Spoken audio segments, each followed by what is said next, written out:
ടുനെറ്റ് news കാലാവസ്ഥാ വാർത്തയിലേക്ക് സ്വാഗതം. സംസ്ഥാനത്ത് 10 ജില്ലയിൽ ഇന്ന് വേനൽമഴയ്ക്ക് സാധ്യതയെന്ന് കേന്ദ്ര കാലാവസ്ഥാ നിരീക്ഷണ വിഭാഗം. തിരുവനന്തപുരം, കൊല്ലം, പത്തനംതിട്ട, ആലപ്പുഴ, കോട്ടയം, ഇടുക്കി, എറണാകുളം, തൃശൂർ, പാലക്കാട്, കോഴിക്കോട് ജില്ലകളിലാണ് മഴസാധ്യതയുള്ളത്. ഇവയിൽ എറണാകുളം വരെയുള്ള ജില്ലകളിൽ ഇടത്തരം മഴയ്ക്കും ബാക്കിയുള്ള ജില്ലകളിൽ നേരിയ മഴയ്ക്കുമാണ് സാധ്യത. സംസ്ഥാനത്ത് വിവിധ പ്രദേശങ്ങളിൽ ഇന്നലെയും മഴ ലഭിച്ചിരുന്നു.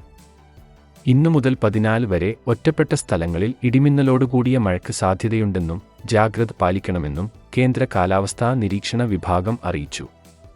ഉയർന്ന താപനിലയ്ക്ക് സാധ്യതയുള്ളതിനാൽ 15 വരെ 12 ജില്ലയിൽ യെല്ലോ അലർട്ട് നൽകിയിട്ടുണ്ട്. ഇടുക്കി, വയനാട് ഒഴികെയുള്ള ജില്ലകളിലാണ് അലർട്ട് നൽകിയിരിക്കുന്നത്.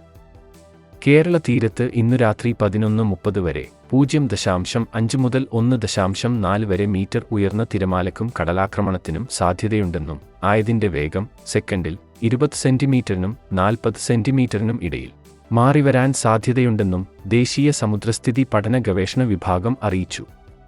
ആയതിനാൽ തീരത്ത് ജാഗ്രത പാലിക്കേണ്ടതാണ്. കാലാവസ്ഥാ വാർത്തകൾ കൃത്യമായി ലഭിക്കാൻ ചാനൽ സബ്സ്ക്രൈബ് ചെയ്യുക. നന്ദി.